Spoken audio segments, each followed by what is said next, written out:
This time on Graveyard Carz, we're wrapping up the 340 CUDA, installing the panels and doors on the 70 Hemi Charger. Mark trains Alyssa on assembly line markings, and there's a special surprise in store for the ghouls. Coming up on this episode of Graveyard Carz.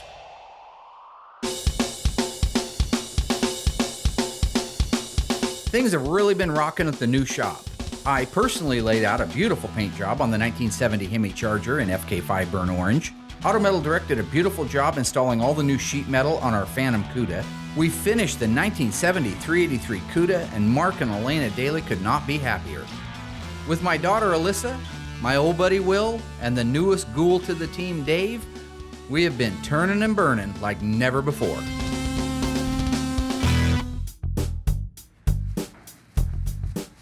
So I had the guys working on this a little earlier, trying to do some of the edges and stuff so we could primer it tonight. Have you looked it over? No, not yet. I'm just getting the mask I'm already right feeling now. stuff I don't like. Feeling stuff I don't like. Right now we're working on a 1971 Plymouth Barracuda. This little car started life with a 318 and an automatic. The owner wanted a 446 barrel car, so he has commissioned us to build him a tribute 1971 CUDA 446 barrel 4-speed in Winchester gray. And it's great having Will back. He brings a lot of skill sets to Graveyard Carz that we need. He's got a great work ethic. He does a phenomenal job. I have basically forgiven him for stabbing me in the back. It was in my heart to forgive him for that. And so I think that right now we're looking forward to a real good future together, working side by side and pumping out some of these cars. Billy came back. It's like the prodigal son. Oh, man. I don't know if I'd go that far. I told him when he left. I said, you'll be back. You know what I'm saying? He'll be back. He's back. Pretty sure you didn't say that. I'm sorry? I'm pretty sure you didn't say that. I didn't say you'd be back. I don't think so. While he's working over there, I don't want to say anything he can hear, but, you know, when the guy comes kind of, not crawling back, but, What's that? No, I didn't come crawling back on my hands and knees. Mark called me, needed a good painter to come work for him, and I came back. Did you get the inside of the headlight door on that side? No, I'm still trying to get it passed up. Oh, okay. It's weird because you started whispering. So we have a lot of banter. He's basically mini-me. He's kind of a heavier version of me, you know, but he's a mini-me. So everything, all the humor and the comedy and the things that I snap, he can snap right back. So we have a lot of fun. I'm saying, yeah. How do you tell a friend no? Why are you whispering, boss? Talking to this guy right here, I'm talking to him about having to sand this right here and how important it is. Because if you don't, didn't I just say that? So anyway, it's cool because me and Will go back a long ways. 1997. 97. Holy cow. Wow. I know. I'm almost 40. And you just graduated when you started working for me, Yeah. right? God. So you were 20. They held them back a couple of years. They did not. While Will is finishing the block work on the 71 Barracuda tribute car, I'm gonna go up front and check in. I understand that all the appliances are here now from our friends at One Fat Frog. This is so cool. The main idea behind having all the appliances and having the ability to cook here and to be able to have the theater here, it's so hard to get all the guys together to film. I mean, we're burning on getting cars done. What happens is, it's a Saturday, we're filming, noon comes around, everybody's hungry. This guy goes to this restaurant, this guy goes to that restaurant. 3 or 4 hours later, we've lost half of an afternoon. I think it's good for morale, I think it's good for productivity, and I think it's just a really cool thing to be able to add to the Graveyard Car experience.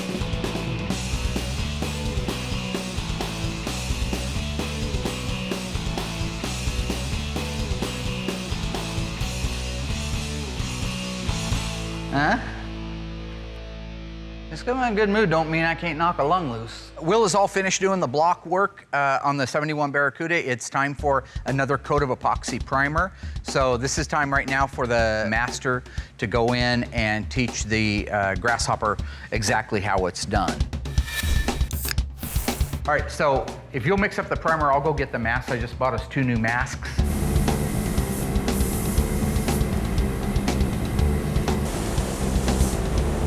Well, inside the paint booth, I give hand signals, all right? So that's what that's about. When you see me doing this or this or this, I'm giving hand signals like they would in top jet fighters when they can't use communication because they don't want the enemy to overhear it because they're eavesdropping on their conversation. So they'll go like that, means go up, or you know, like when they're bringing them in, they'll go like that. So I'm saying, bring it home, So basically all of my hand gestures have a meaning behind them, and he'll learn those. It probably looks like I'm a little bit different out there when I'm doing that, but I think he'll learn some of the different hand signals and find that they're very useful. The hand signals, this is field goal, this is safe, they mean nothing. So whatever he's doing with the whole, hey, they mean, you know, this is a rooster.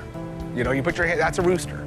You know, so really, I mean, that's it. That's what it is. It's a life spent learning how to do something, and you take it very seriously. All right. So, hand signals might seem goofy to you, but to the guy that's receiving them or the guy that's giving them, it might save a life, or in this case, a paint job.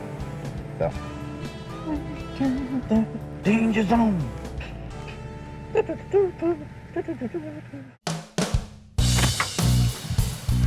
Oh, good. Nice. Good there. You just kind of want to go through and make sure. Structurally sound. Yeah. Now that the epoxy work is done and it's curing in the booth, I want to be able to take our parts guy out and show him what's salvageable and what's not salvageable about donor seats. Royal used to do upholstery, believe it or not. Really? Yeah. He's like Forrest Gump. Yep. He used to do everything. Full of everything. He hung out with the president. He played ping pong. Yeah. Yeah.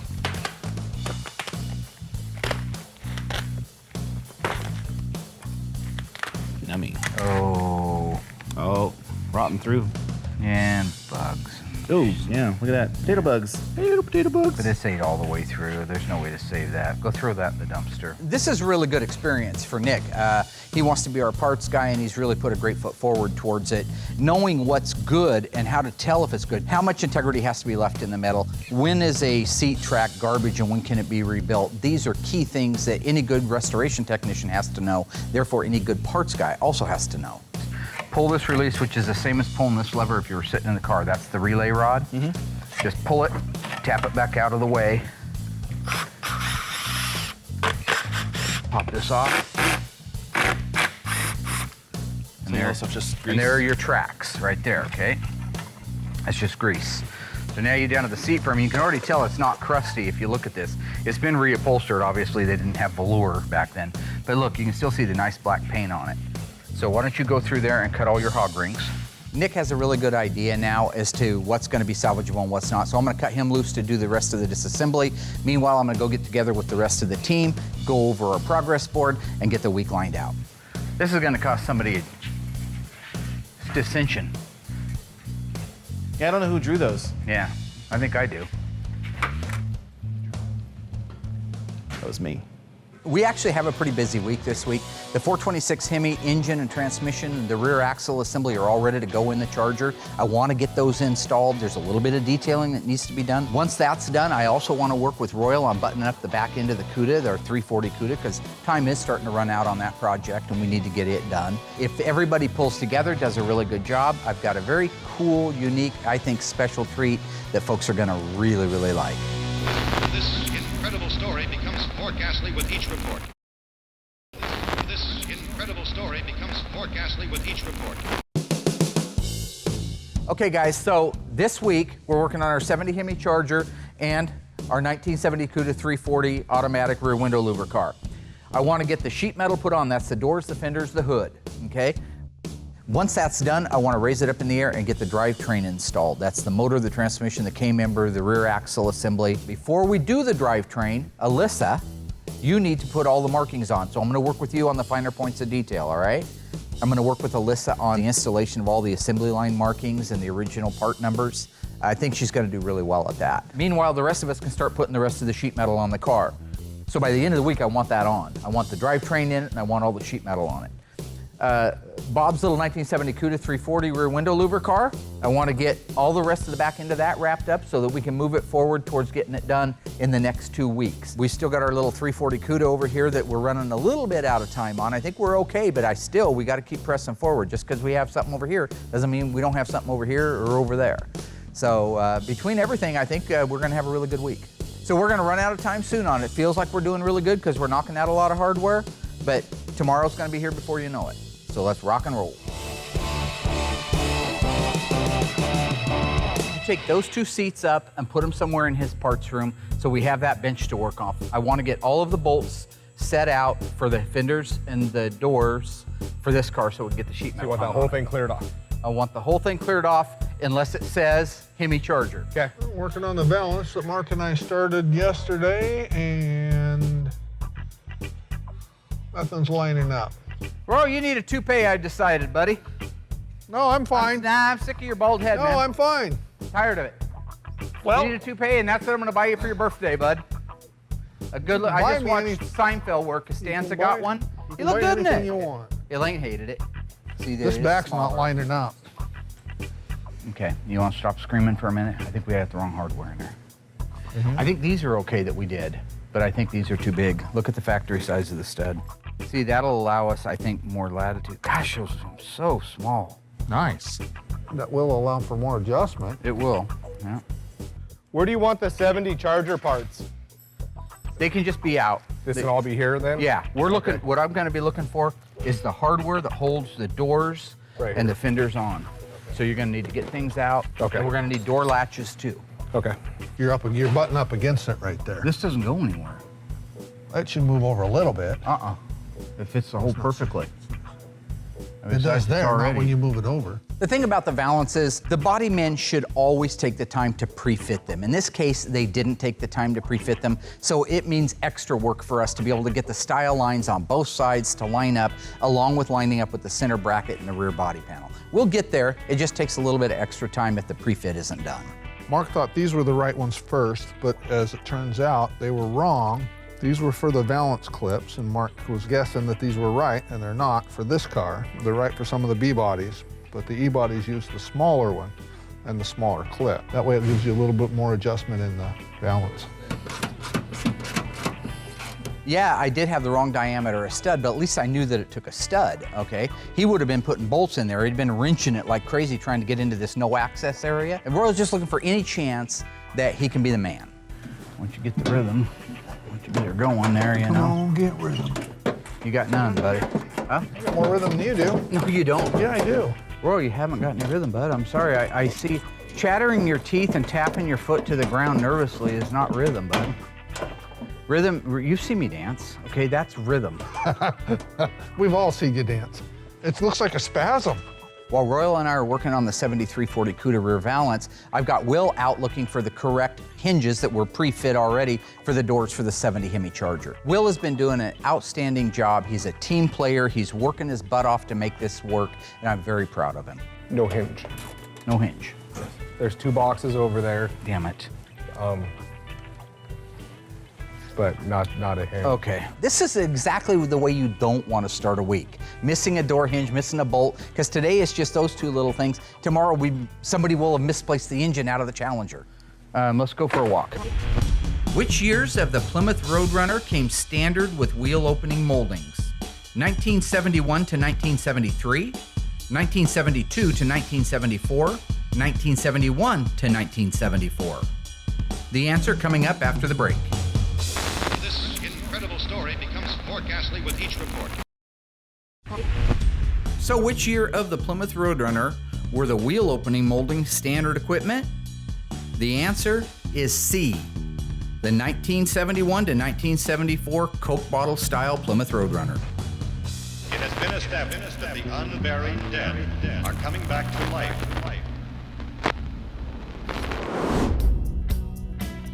And this is the only one that you have? Yes, sir. And I went through the 2 boxes that are underneath Dave's bench. All right, let's go see if we can find one. I think I saw another one of these upstairs. But the parts room, once again, has saved the day. Being organized, having everything in place. Now we can get back to working on the car, get the doors installed, get the fenders installed, and get the hood ready. Yeah, that's it. Oh, sweet. Yep. Left and a right. Look at that. These hinges can go a multitude of ways, so I'm just sending Will out back, look at a 68 to 70, and see exactly how they went on from the factory. There's a chance, there's always a 50-50 chance I'll put it on the wrong side. I just want it to look exactly the way it did at the factory. The rollers and the little check bar go down on the left-hand side, and they go up on the right-hand side. When you're actually out there putting them on the cars, you say, okay, which way was it? Was it upside down or is it right side up? Are those still pretty accessible with the dash in? No. You don't set these now, you're screwed. You know, Will brings up a good point. You can put something together and it'll work, but if it's not correct, in many cases, you'd have to go back and take half a car apart to be able to get access to them. So taking your time and making sure that it's right the first time will save you time down the road. You said the driver's side went down? The passenger side goes down. The passenger side goes down. Yes. Just to be sure, you want to put those in? And I'll run out and take a quick look. They're on the bottom. He's crazy. He just walked out and looked at one. They're on the bottom, like I said. That's what I said. Screw you. I said they're on the bottom. What the name of? Rewind it. I said it was. You said the driver's side went down? The passenger side goes down. The passenger side goes down. Oh, you're insane. Can we go? Dude. No, there is no dude. That's messed up. No, I know it went on the bottom. Hand me the other one, the other lower hinge.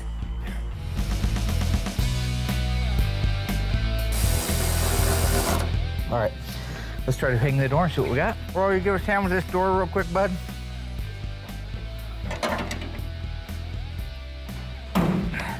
It's in the open position, so it should be coming out about like that.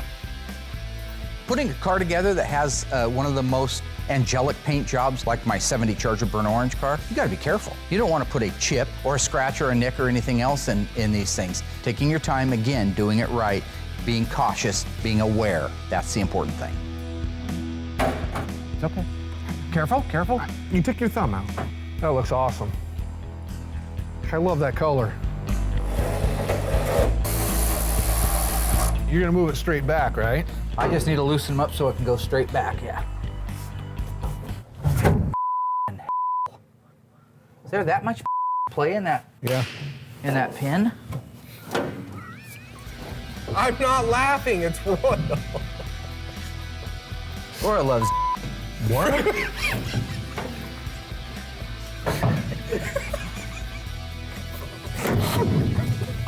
God. Great.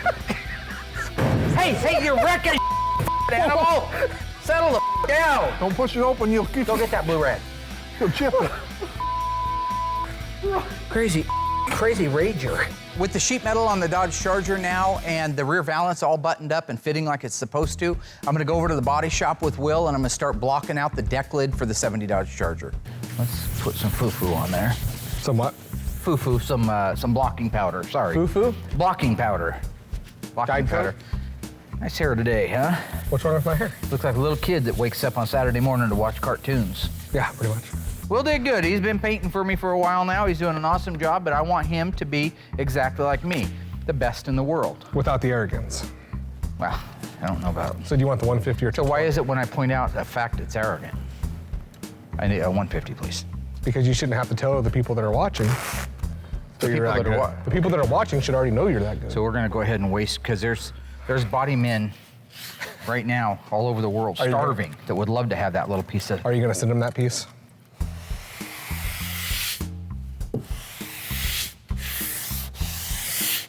Well, it's cutting down nice out here. It's not cutting down so nice in there. But you can see it tapering out here. The puddle is right there. Yep. If you press too hard, you'll push right down in there and pull that guide coat up out of there. Well, there's another layer of primer, but just so maddening. First eyewitness accounts of this grisly development came from people who were understandably frightened. Because of the obvious threat to untold numbers of citizens, this station will remain on the air day and night.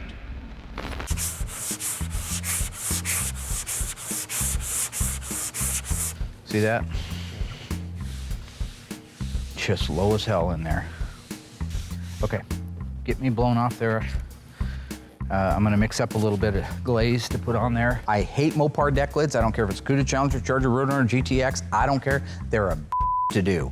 This particular one is really flat, but has a low spot. So I'm gonna go over and mix up a little bit of plastic filler with some polyester, catalyze it, put it on the deck lid so that I can sand it down, and then we can reprime that area and be able to block that thing out to perfection. Look at it, you can see it sunk right into the hole.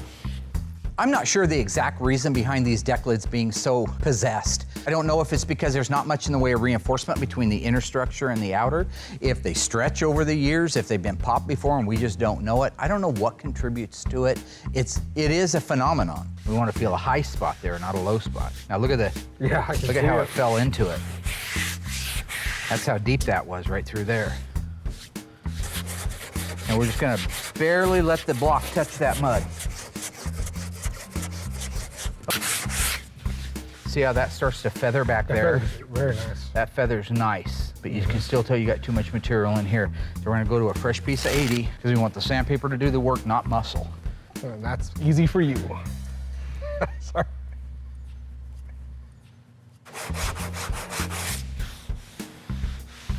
Now feel that. Now go over the top of the center of it. It's as perfect as you're gonna get to feather into the old body work. That's where you're gonna get, and the rest you're gonna bridge. I'm calling it right there. Go ahead and blow that off. I'll put a little bit more on that end down there. Blow it that way so we can blow the shop out that direction. That was the plan. I know it was, Willie. Willie came crawling back to me a few weeks ago. Kind of cool. I just got the word that the transport guy showed up and it's got my 2 new E-bodies coming to Graveyard Cars. One is a 70 CUDA 440, the other one is a 1970 Barracuda Grand Coupe. The 1970 CUDA with a 440 in it, that's a very unusual engine option. Most 70 E-bodies are 446 barrels or 446 packs. The other car is a 1970 Plymouth Barracuda Grand Coupe 318 4-speed. A couple of really neat cars coming in, and I'm just blessed that we have as much work as we do. See, this is a golden opportunity for Will. A young guy, didn't get to work around this stuff much when he was, a kid. I mean, these cars were off the streets. What do you think, Will? We're ready. This is it, man. This is what you dreamed about your whole life. A good portion of your life? Well, you're 12. How long can you dream? Oh, this ought to just whip right into my skull.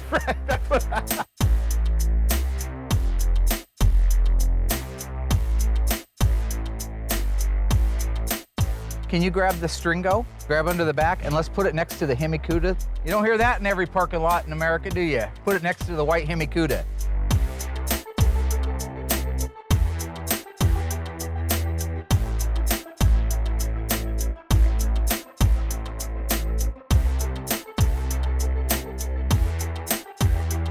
Here we go. Piece of cake.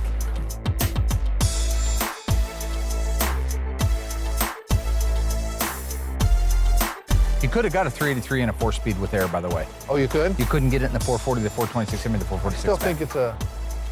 You should be learning this stuff. I know, but you shouldn't be exhausted by it. The second you get all crazy with everything. Why is rattling off a series it's of not VIN rattling, number? it's being ridiculous. Well, I'll make sure I stop at the next cardiothoracic neurosurgeon when he's rattling off to the nurse what he'd like to have in the way of utensils to do surgery. Yeah, it's exactly like it. It's nothing like it. Okay. Sorry, I know my stuff. I apologize. There's nothing about, no reason to apologize. Would you prefer I just said the yellow car?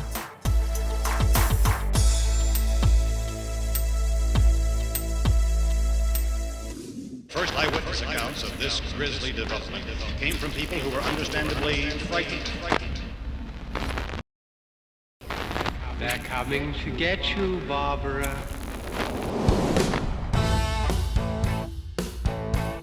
So we're going to start over here with the transmission. These are the details, some of my markings we were talking about. Going over the finer points of detail, I call it, when it comes to putting these cars together. The assembly line used paint, daubs, and markings to be able to let the guys down the way know what was done on a particular car. This is fascinating stuff. I find it's fascinating. If she does, and she takes this under her wing and she really enjoys what she's doing, I'll be able to step back, move over to another section of the shop, and turn that over to her. So I hope that she's as excited about learning it as I am about teaching it to her. These are the things, the history of the car, the finer points of detailing, we'll call it. That's going to be your job. Why did they do these? Is it just a mark that they got done? Or? They're like the transmission's been bolted down, the fluids are filled, the shift rod's been adjusted. These are all markings for the final inspector at the end of the assembly line. All these alphanumeric codes that you see, they correspond to markings on the engine and the transmission. So these markings are going to be different on every car? Yeah, if we were doing the 70 CUDA, it's going to have an 8 3/4 rear end, it's got an automatic transmission. Those markings are a lot different. Teaching the fruit of my loin how to follow in my footsteps. My seed. I'd like to be not referred to as those things, please. That's good enough. Daughter. So why don't we work on, looks like to me like the X is gonna go on after the numbers go on. Now here he's got it in 2 places. This is usually where I see it, right through here. Okay. So I don't know why this has 2 unless this is an example of somebody just going bat. See these numbers? These are the size and the font. So what you'll see right here is I have those same numbers. Okay. How do you know what numbers to put on that transmission? The book. Okay. Well, let me just take a quick guess. Is it a 6, 7, 8? 678 would be a real nice 23. 23 spline But it's body. a combination of these. It is a combination of those. So you have to go to the broadcast sheet. And what we're looking for are assemblies, not particular part numbers, but assembly numbers. Transmission 676. There's your numbers. 676. 676. There's a 6, 7. We'll go back over and do the 6. And there you go. So there's our part numbers, last 3 digits of our part numbers. So why don't you take this, and I want you to swipe this across the numbers like we saw. Across the VIN?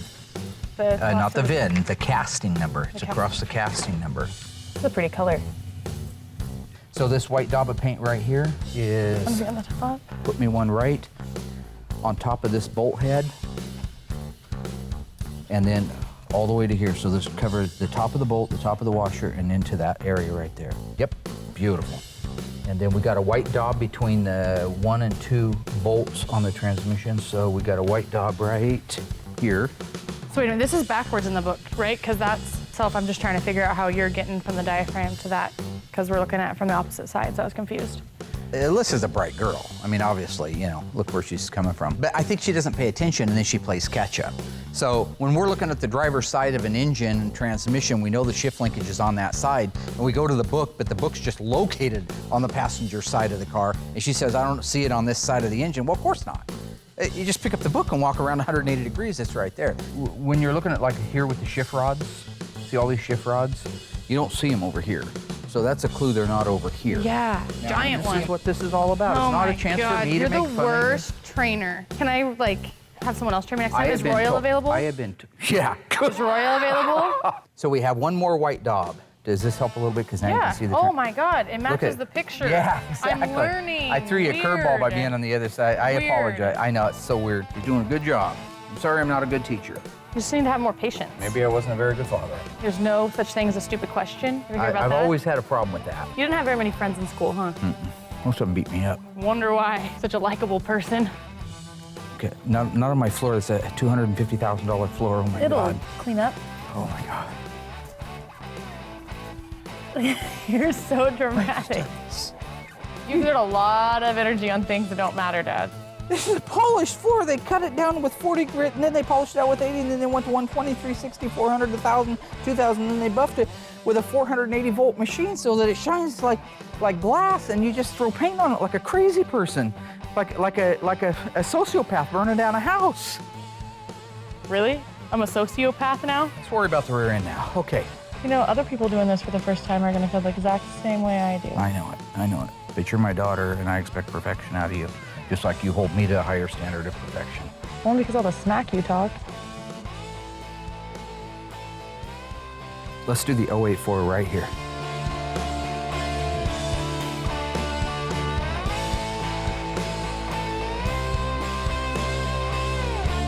Schlop it. Okay, there's a schlop right in there on that inside of that. No, Oh, dear God, white. wait, Why have you gone crazy? I didn't mean with the yellow, I meant with the white. Why? Was I supposed to know that? Oh, Mama. I'm Oh, sorry, you I are thought so I went a little stressful. crazy. Yeah. Nice job. Give it up. Sweet. Alyssa did a phenomenal job.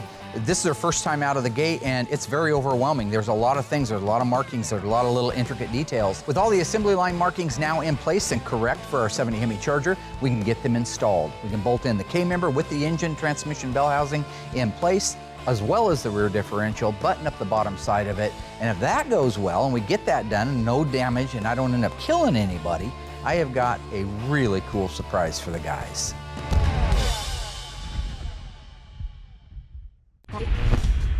True or false?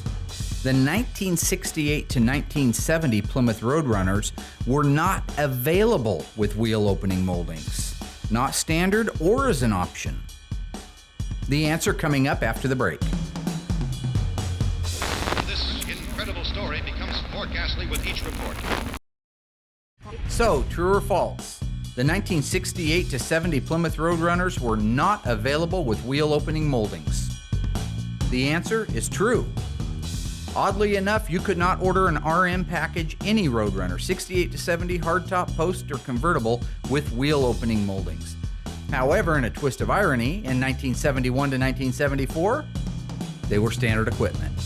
Because of the obvious threat to untold numbers of citizens, this station will remain on the air day and night, day and night. Okay guys, so what I want to do is get the rear end put in the car first, because remember the counterbalance thing? That thing weighs over 1,000 pounds right there, so if we put it in the front and we don't have something in the back to counterbalance it, that thing's going to want to do the endo. So I've got everything set up on it. It should go in really easy. Okay, Will, I'm going to let you do some of this because you haven't done too many of the mechanical things. See how easy this goes together. Me and Royal, the old salty dogs. The 426 Hemi is an elephant, not by nickname, but by reality. You compare it to an engine that has more cubic inches, like a 440, and it dwarfs the 440 because of the massive Hemi heads. Now you have to take this 426 Hemi with this manifolds, with the heads, with all of this stuff, and fit it into the same engine compartment that would accept the 440 or 318 for that matter. What's the X mean on the rear end? It's an assembly line marking, and I don't know if it meant that all the bolts were torqued down or if it had the fluid put in it. I don't know.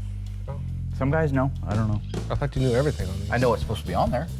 But you don't know why. Yeah, I didn't work on the assembly line in 1970. Why are you laughing nervously, man? I'm not laughing nervously. You just said you're the greatest Mopar restoration technician the world's ever known, yeah. So I figured you would know everything. Yeah, well, the second greatest Mopar restoration technician that the world's ever known doesn't even know it gets an X on there. Okay. I just figured you knew. I'm closer to levitating than I am falling. I figured you knew. I guess not. I don't want to put wheels on because Alyssa's got to come back and we're going to do the rest of the detailing on everything once it's in.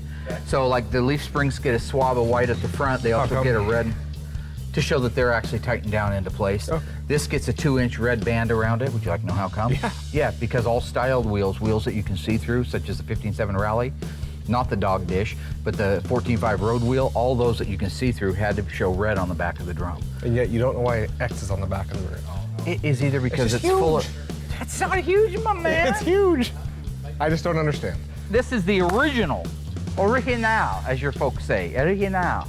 My folks? Yeah, this is the original pistol grip shifter out of the car. What folks is that the owner's father drove for 30 years. Most people would have just put the new aftermarket one in. I sent this out, spent $300 having it perfectly re-chromed. Because I have what? Because a customer asked. A heart. Yeah, it ain't that big. This is the moment of truth. It's a tight fit. You put that engine in there, you do it without damaging anything, we win. You damage the aprons, you drop the engine back out, we take it over to the body shop and start back over. Okay, the fronts need, I don't know why you guys gave up there. The front needs to come this way here.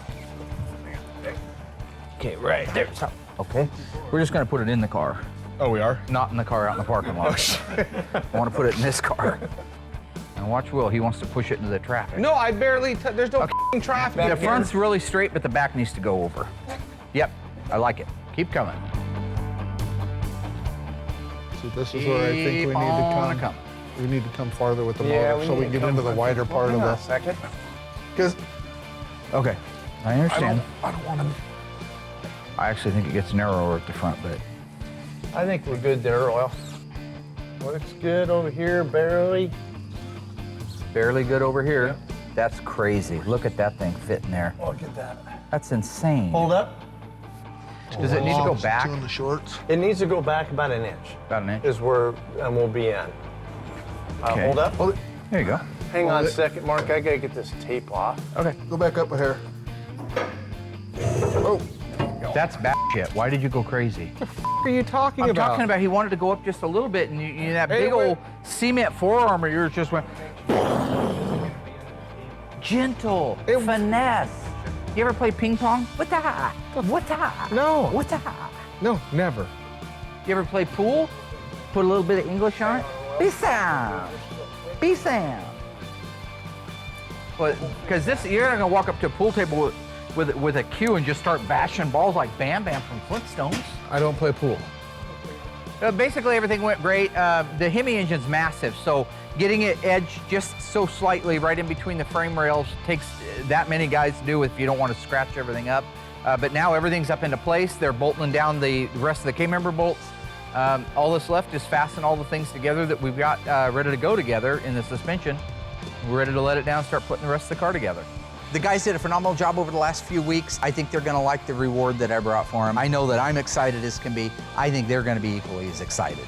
Guys, Sand in your eye, check it out. Come here. The thing is when you got Form light, nice little line right here.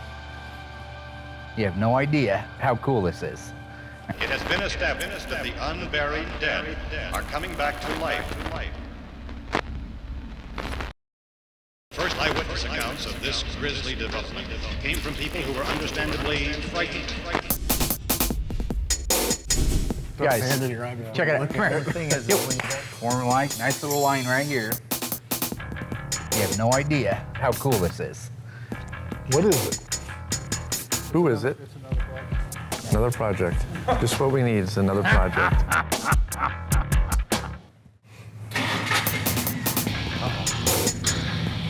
Hey, it runs. That's our right direction.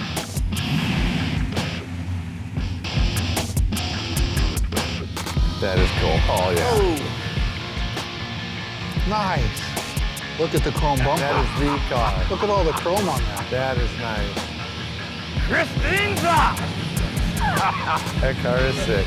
1958 Plymouth Fury, 350 cubic inch, dual 4. Killer car, literally. That's awesome. Is that just an awesome car? Awesome. That is It sounds freaking cool. awesome and everything. It's scary. This is really exciting. For me, I've always loved the movie Christine, so to have the actual one of the cars that played a part in the movie come out and detailed as well and as accurate as this one is just a blast. Absolutely walking around on cloud 9. Look at the single backup light in the bumper. Yeah. Look at those fins. Go They're check, cool, aren't they? check the dude out, man. He is Yeah. awesome. That guy is awesome. That's awesome. Hey, That is cool. roll down your window. Check him out. Okay, that's weird. Yep, that's weird. Yep, there's nobody driving it. What? Yep, I don't want any part. There's nobody in the car. Yeah. There's That's nobody weird. in there. Yeah, yeah. Driven by Satan! Yeah, who's running this thing? Yellow. The guy who owns this car, his name is Bill Gibson out of Florida, Pensacola, Florida. And he's the guy that looks like he's got a big smile and a remote control in his hand. That's the great Oz behind the curtain right there. I know you were panning Royal, on this there is for a Bill. minute. I saw the fear in your eyes. Man. I could tell. I think that was I could awesome. tell. It's a Cars don't drive Okay, themselves. Christine, go ahead. Take a break. There we go. Thank you, girl. Awesome. Yeah. Bill Gibson, this is my beautiful, lovely, significant other, Christine. Been in contact with Mark for a while, and Christine insisted that we had to come down and visit you guys at Graveyard Cars. Bill really went out of his way to make this happen.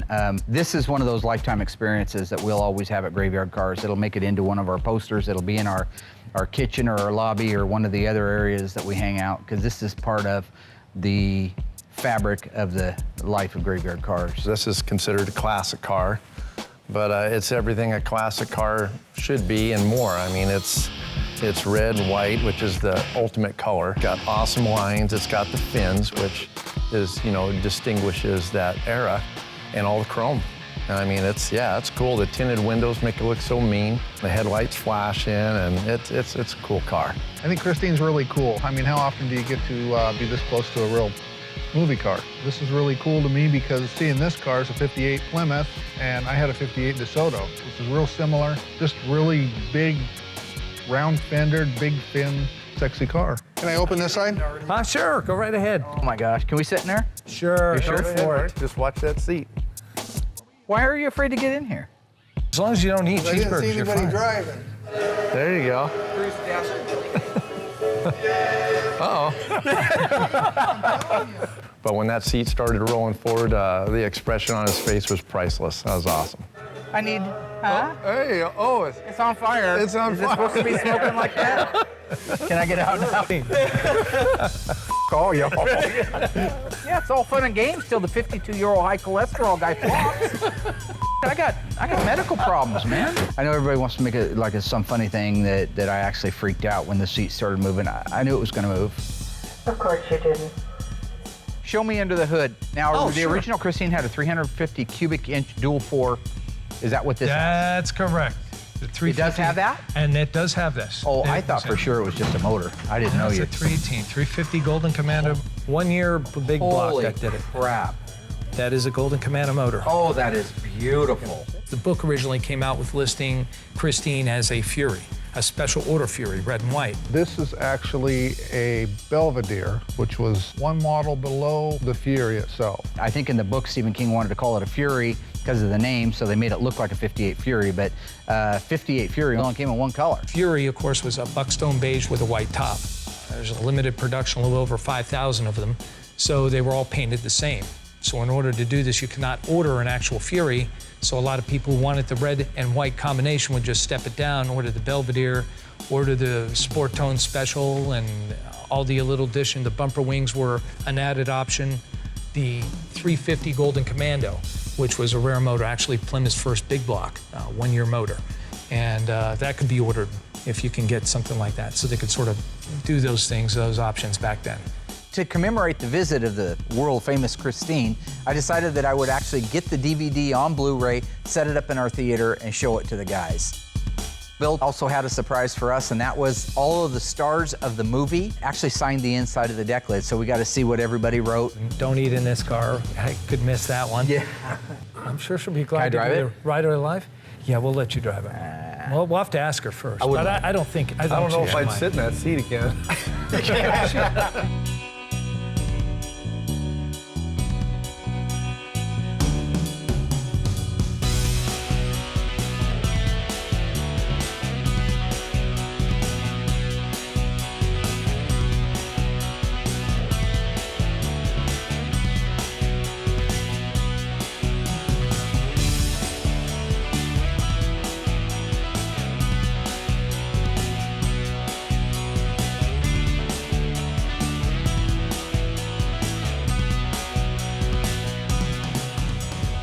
It was great having the mayor out. I think that was awesome. It just shows that we're a little town and we all stick together. I'm Christine Lundberg. I'm the mayor of Springfield, Oregon, and I am here because I wanted to see the car Christine. I'm Christine.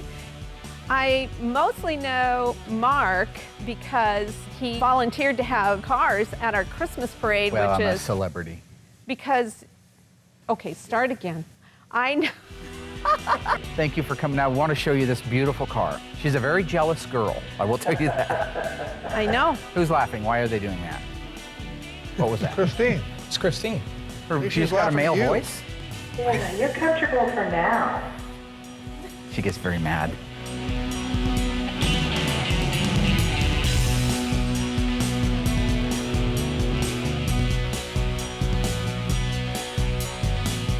As I drive Christine down the road, it's really cool to be able to reflect back and know that we had a really good, productive week. We got our 1970 CUDA back end all buttoned up. I got to spend time with Alyssa and teach her how to do the assembly line markings on the drivetrain for the Hemi Charger. We got the fenders and the doors installed and aligned on our 1970 426 Hemi Charger. We got the drivetrain installed to perfection.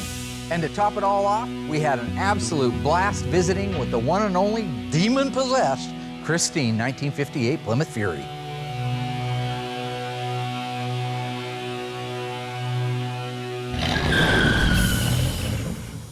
Next time on Graveyard Cars. The team struggles to work with aftermarket parts. Alyssa gets her hands dirty. And the ghouls team up to tear down two cars that are worth more than their lives. Coming up next time on Graveyard Cars.